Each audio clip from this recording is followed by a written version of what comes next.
дар мавҷ барномаи иттилоотии хабар.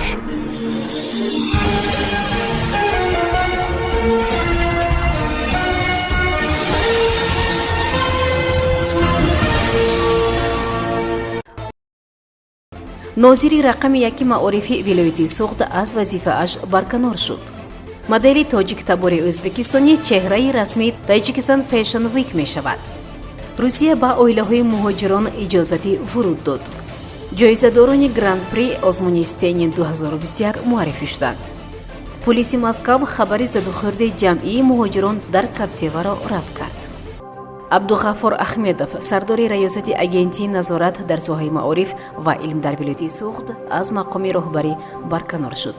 ахмедов моҳи сентябри соли гузашта дар ин идораи навтаъсис ки сифати назорати таълиму тарбия дар макотиби кишвар аз умдатарин вазифаҳои ин ниҳод маҳсуб мешавад, роҳбар таъин гардида буд. иллати зуд аз вазифа барканор шудани ӯ маълум нест, вале манобеи ғайрирасмӣ сабаби барканориашро ба нуқс доштани дипломи донишгоҳиаш рабт медиҳанд. абдуғаффор ахмедов қаблан дар идораҳои маорифи шаҳри хуҷанд ва инчунин мин ҳайси мудири шӯъбаи маорифи шаҳри Гулистон фаъолият намудааст. бо барканор шудани ӯ ҳоло Ҷамолиддин Насриддинзода иҷрокунандаи вазифаи сардори раёсати агентии назорат дар соҳаи маориф ва илм дар вилояти суғд таъин шудааст. Насриддинзода собиқ мудири шӯъбаи маорифи шаҳри Бӯстон аст ки дар ин вазифа чанд сол кор кардааст. дар душанбе ҳафтумин намоиши мӯди Tajikistan Fashion Week доир мегардад ки чеҳраи расмии ин чорабиниро модели ӯзбекистонӣ Нигина Фахриддинова интихоб гардидааст. маълум аст ки намоиши мӯд дар шаҳри Душанбе аз 8 то 20 ноябр дар меҳмонхонаи Хаят Regency Душанбе сурат мегирад. интихоб шудани чеҳраи расмии ин намоишро Фахриддинова ба Спутник Tojikiston таъид кард ва аз он изҳори хурсандӣ намуд ки дар чорабиниҳои мӯди солҳои қаблӣ низ дар Душанбе иштирок намуда буд. зоҳиран ман ба тароҳун ва ташкилкунандагон таъссуроти хуб гузоштам. барои ман чеҳраи чунин як чорабини бузург будан хеле ҷолиб ва ҷолиб аст, афзуд Нигина Фахриддинова. илова бар ин ӯ афзуд ки ҳамасола ҳафтаи мӯди Тоҷикистон бо намоишҳои дурахшони меҳмононро тасхир мекунад. дар намоиш маҳсули тароҳуни ватанӣ ва хориҷӣ ба маърази тамошо гузошта мешавад. зимнан маълум аст ки дар чорабини мазкур моделҳо аз Русия, Порис, Қазоқистон, Ӯзбекистон, Қирғизистон, Эрон, Дубай, Украина ва Миср иштирок мекунанд.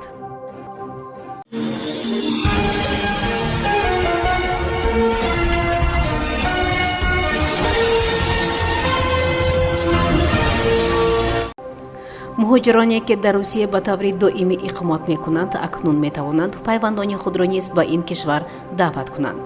дар Русия қисман чораҳои зидди коронавирусӣ роҳандозӣ шуд. Телеграм-канали Департаменти консулии Вазорати корҳои хориҷии Русия хабар медиҳад ки акнун вуруд ба ин кишвар барои пайвандони муҳоҷироне ки ба таври доимӣ дар қаламрави Русия иқомат мекунанд иҷозат дода шуд.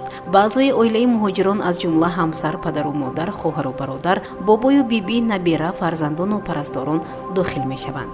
гуфта мешавад барои ворид шудан ба Федератсияи Русия аъзои оилаи хориҷиён бояд нусхаи ҳуҷҷати тасдиқкунандаи дараҷаи хешутаборӣ ё далели васоятро пешниҳод кунанд. барои он ки хешовандони муҳоҷирон аз кишварҳои дорои низоми бидуни раводид ба Русия оянд, шахси даъваткунанда бояд ба Вазорати корҳои дохилӣ барои додани даъватнома муроҷиат кунад. дар асоси муроҷиат консулгарии Русия ба наздикони муҳоҷир раводиди муқаррарии инфиротӣ медиҳанд.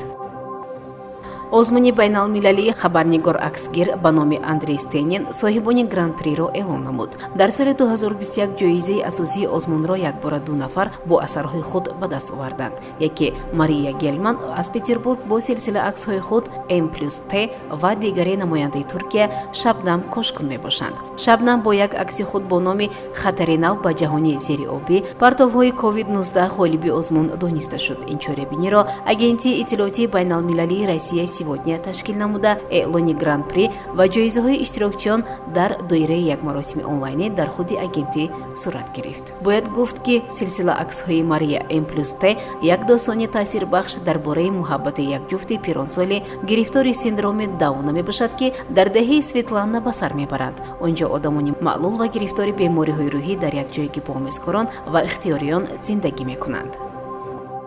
хабари ҷанги дастаҷамъӣ дар Каптеваро кормандони полиси шаҳри Москав рад намуданд.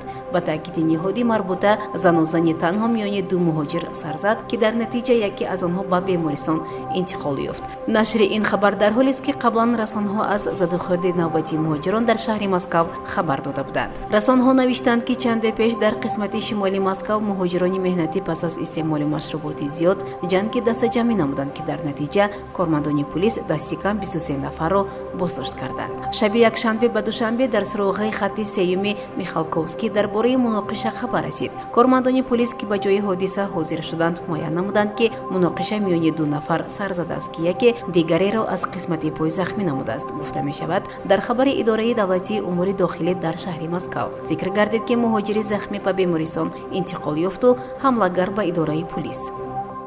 сомиёни азиз, ин буд барномаи иттилоотии хабар. То барномаи дигар танзияту хонабод бошед. хайр.